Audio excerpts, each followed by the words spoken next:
Hello students, so we were discussing about Nernst equation. Yesterday I started with Nernst equation. Let us see that. Nernst equation की पहले requirement क्यों हुई? First you should be knowing that. So Nernst equation is required and it was given by the scientist just because of the thought कि अगर सारे जो species involved है reaction में उनका concentration अगर unity नहीं है तो ऐसा कह दिया था ना कि नहीं फिर आप स्टैंडर्ड इलेक्ट्रोड पोटेंशियल आप नहीं कैलकुलेट कर सकते, बट नर्न सेड कि नहीं ऐसा हो सकता है. Let me give you one formula by applying my concept, then you will be able to find out your E of the cell, okay, और इलेक्ट्रोड पोटेंशियल. So Nernst की equation, what was how the equation came is not in your course, but what is the equation and its various application is definitely in your course. Let us see that.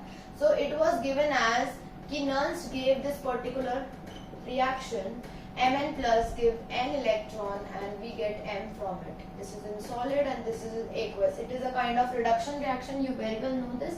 Now how he wrote this reaction? He wrote it as E of Mn plus to m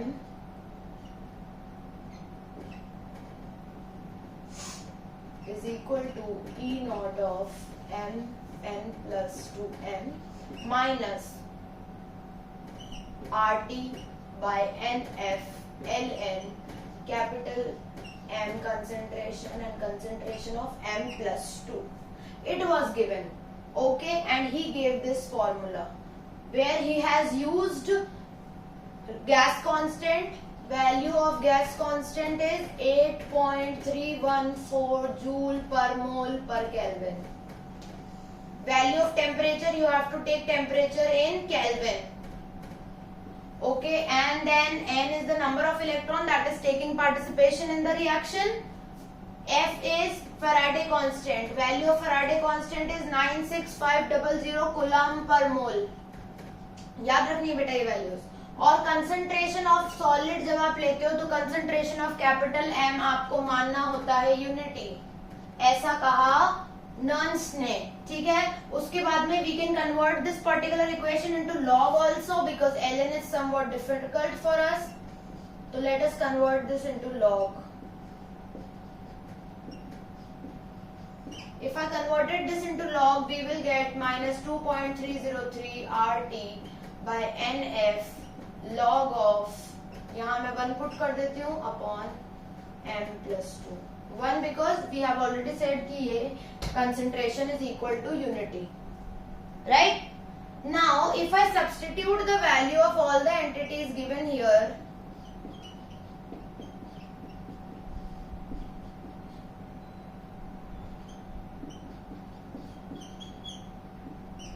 if I substitute the value of gas constant also, if I substitute the value of temperature 298 Kelvin also, if I substitute the value of Faraday 96500 also, so this particular value will become 0.0591 upon 2. Why 2? Because n will be, let's suppose, let us write n only. I will tell you another reaction how it become 2. 1 upon m plus n. This will be your 3 kinds of Nernst equation reactions. Write it down.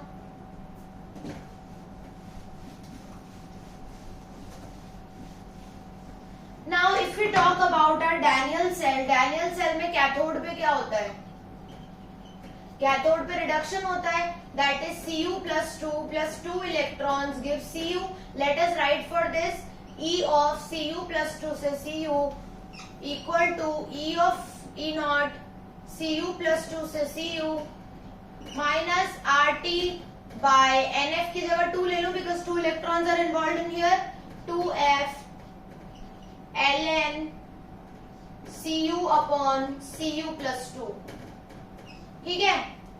Cu को मैं change करके कैसे, how I can write, because I know this is equal to unity, तो I am writing it out as 1. ठीक है. Then if I talk about anode reaction जहाँ होता है oxidation, so it will be Zn से Zn plus 2 electrons. Let us write the Nernst equation for this. Zn से Zn plus 2 gives E naught of Zn से Zn plus 2 minus RT by same 2F Ln, Zn की तो concentration 1 और नीचे Zn+2, ये concentration लिख देती हूँ 1, ठीक है। Now what we know, what is our E of cell? E of cell is always E of cathode minus E of anode, we know this. तो चलो इसको E ऑफ कैथोड को इससे माइनस करो, इस पूरी इक्वेशन को इससे माइनस करो, what you will gate?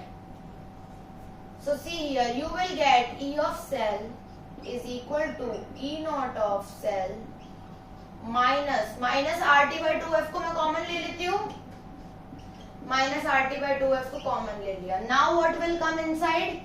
Log का एक रूल होता है ln का कि अगर कुछ माइनस में है तो वो डिनोमिनेटर में चला जाता है, and if something is in positive वो न्यूमरेटर में रहता है। तो आप देखो यहाँ पे, आप देखेंगे तो जब आपने माइनस किया था इन दोनों इक्वेशंस को, तो यहाँ माइनस माइनस प्लस हो जाता है, तो Zn+2 चला जाएगा ऊपर एंड Cu+2 आ जाएगा डिनोमिनेटर में।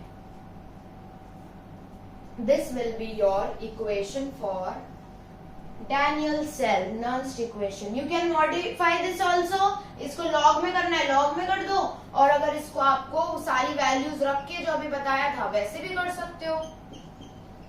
Minus 0.0591/2 Zn+2 Cu+2, right. So this is your Nernst equation. आपको क्या होगा, क्वेश्चन कैसा आएगा? हो सकता है आपसे वो ये वैल्यू पूछ ले, आपको Zn+2 की कंसेंट्रेशन गिवन होगी, Cu+2 की कंसेंट्रेशन गिवन होगी, E सेल गिवन होगा, you just have to substitute the values and you have to find the answer. Okay, now two last formulas of Nernst equation is also there. Let me tell you that. दो फॉर्मूले बचते हैं। वो formula ये अपन को बताता है कि if you talk about equilibrium constant, तो ऐसा कहा जाता है कि during a course of reaction in Daniell cell, Zinc+2 concentration goes on increasing and Cu+2 concentration goes on decreasing, ठीक है। बट एक पॉइंट पे ऐसा टाइम आता है जब हम कुछ पता ही नहीं कर पाते कि जिंक की कंसेंट्रेशन बढ़ रही है कि कम हो रही है, या कॉपर की कंसेंट्रेशन बढ़ रही है कि कम हो रही है। We often get confused in that. Okay, तो उस टाइम पे क्या हमने ऑब्जर्व किया? वी हैव ऑब्जर्व्ड दैट ऐसा point when we are unable to detect whether the concentration of Zinc+2 is increasing और डिक्रीजिंग और Copper+2 इंक्रीजिंग और डिक्रीजिंग, एट दैट टाइम उस पर्टिकुलर रिएक्शन में इक्विलिब्रियम जनरेट हो गया है। इक्विलिब्रियम क्या होता है? जैसे ये एक इक्विलिब्रियम पॉइंट है, लेट्स सपोज, तो अगर रिएक्टेंट इस साइड है, प्रोडक्ट इस साइड है, तो रिएक्टेंट पे बस हल्का सा पुश करते ही प्रोडक्ट बन जाएगा, और प्रोडक्ट पे हल्का सा पुल बैक करते ही रिएक्टेंट बन जाएगा। It is just a fine line. Equilibrium में एक फाइन लाइन होती है, ठीक है, कि आप इस साइड भी जा सकते हो, इस साइड भी जा सकते हो। ओके, सो इक्विलिब्रियम कांस्टेंट जनरेट हो जाता है, इक्विलिब्रियम जनरेट हो जाता है ऐसे टाइम पे, एंड यहाँ हम इलेक्ट्रोड पोटेंशियल को इक्विलिब्रियम कांस्टेंट से रिलेट कर सकते हैं। कैसे, देखते हैं। Your Nernst equation will become E of cell is equal to E naught of cell। क्या था फॉर्मूला? माइनस 0.0591/2। हम Daniell cell की बात कर रहे हैं, लॉग आ जाएगा ना, log of Zn+2 upon Copper+2। Okay, this is our Nernst equation. We have written it for Daniell cell। Now they are saying कि ये एक इक्विलिब्रियम जनरेट हो गया है। अब ये इक्वेशन कैसे चेंज होएगी? तो one thing that you need to remember is whenever the equilibrium is attained, उस टाइम E ऑफ सेल हो जाता है 0, तो ये वैल्यू तो हो जाएगी 0। तो हम इसकी वैल्यू निकालते हैं, E of cell will become 0। So this E not of cell, ये माइनस में है, पॉजिटिव हो जाएगा अपॉन 2 log ऑफ।